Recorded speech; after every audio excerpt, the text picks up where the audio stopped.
kabeh ke depan mendu.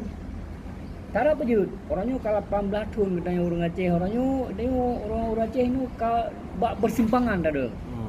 Makna persimpangan hana ada oleh pu yang nak cok pu yang kubur hana lempu le orang Aceh. Kamu awal. Jadi orangnya butuh orangnya pemimpin yang betul-betul bisa menyelesaikan persoalan Aceh orangnya. Yang bisa menyelesaikan persoalan Aceh adalah tokoh-tokoh politik yang mampu bersaing dengan tingkat nasional, dengan tokoh-tokoh nasional. Jadi nyangkinya. Jadi untuk halnya orangnya tak akui hana tak akui. Le orang Aceh yang ke punya maklum kandang nasi jemil.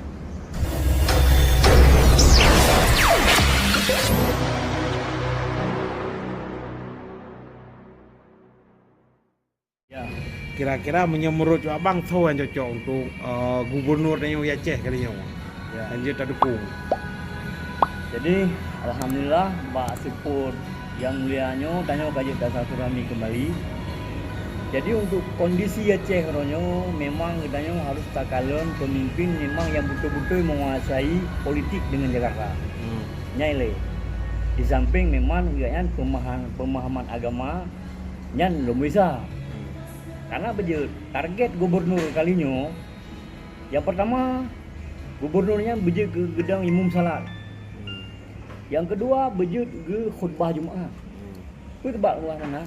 Karena provinsi Negeri Aceh Darussalamnya adalah sebuah provinsi yang istimewa tentang agama. Jadi baik sampai gubernur Aceh mau khutbah Jumaat tanjur di. Gimana cara dapat gubernurnya? Apalagi untuk imam salat. Yang tiga kategori loh. Yang kedua, yang mampu bersaing dengan petinggi-petinggi Jakarta. Jadi menyatakan dari ciri-cirinya yang tak perlu syarat-syarat dan bulan-bulan hana lain orangnya. Tetapkan dana Nasir Jamil. Yang pertama kayaknya nilai menyuruh perkara politik mungkin kayaknya kan wate umul heplodong kageduk kepemimpinan ni. Kayaknya tercatat pun sebagai anggota DPR Aceh katanya. Dari pun tak. Dari pun tak. Ada setelah reformasi melalui PKS yang GE Julai pun bak DPRA. Alhamdulillah sukses. Kemudian GEU DPRI keluarga melalui dapil 1. Kemudian alhamdulillah kalinya DPRI loh. Dari dapil 2 loh. Jadi alhamdulillah yang kamu terus kali mangga ke? Ni mangga. Kali mangga. Jadi insya-Allah kan seluk beluk tentang Jakarta yang kabeh dah. Dan kabeh ke depan mendu. Tara apa je? Orangnya kalau 18 tahun katanya orang Aceh, orangnya tengok orang Aceh ni bak persimpangan tak ada. Makna persimpangan hana ada oleh pu yang nak cok pu yang kubur hana lempu le orang Aceh. Kamu awal. Jadi orangnya butuh orangnya pemimpin yang betul-betul bisa menyelesaikan persoalan Aceh orangnya. Yang bisa menyelesaikan persoalan Aceh adalah tokoh-tokoh politik yang mampu bersaing dengan tingkat nasional, dengan tokoh-tokoh nasional. Jadi nyangkinya.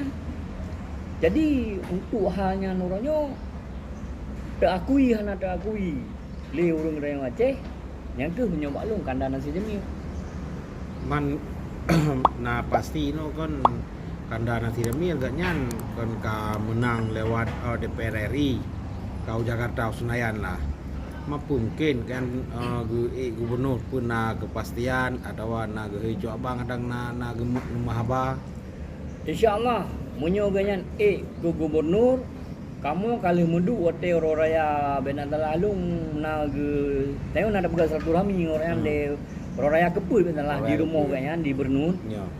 InsyaAllah ganyan positif apabila undang-undang tentang masalah bisa mengundurkan diri atau hana, insya-Allah apabila memang bisa cok cuti, insya-Allah kan pasti ke. Ya, menan yang mulia. God, abang terima kasih.